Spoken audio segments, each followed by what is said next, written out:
مسلم league نون نے اہم اتحادی ایم کیو ایم کو بلدیاتی اداروں اور لاپتہ افراد کے مسائل حل کرنے کی یقین دہانی کرا دی ہے۔ کراچی میں ایم کیو ایم وفد سے ملاقات کے بعد وفاقی وزیر احسن اقبال نے بتایا کہ مجوزہ آئینی ترمیم کے بعد بلدیاتی اداروں کے لیے آئینی پروٹیکشن حاصل کریں گے، لاپتہ افراد کا مسئلہ بھی حل کریں گے۔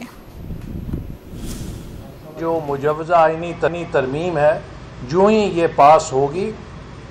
اس کے فوراً بعد ہم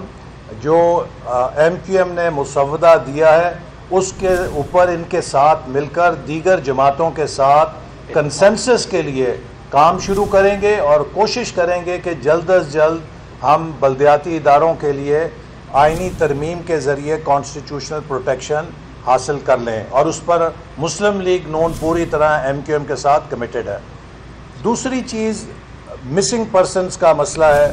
جس کو ایم کیو ایم کی قیادت نے ہمارے ساتھ ریز کیا ہے، اور ہم نے انہیں یقین دلایا ہے کہ اس کے حوالے سے بھی ہم ایک براڈ بیسڈ میٹنگ کریں گے تمام سٹیک ہولڈرز کے ساتھ، اور سب کے ساتھ مل کر کوشش کریں گے کہ اس مسئلے کا جلد از جلد حل تلاش کیا جائے۔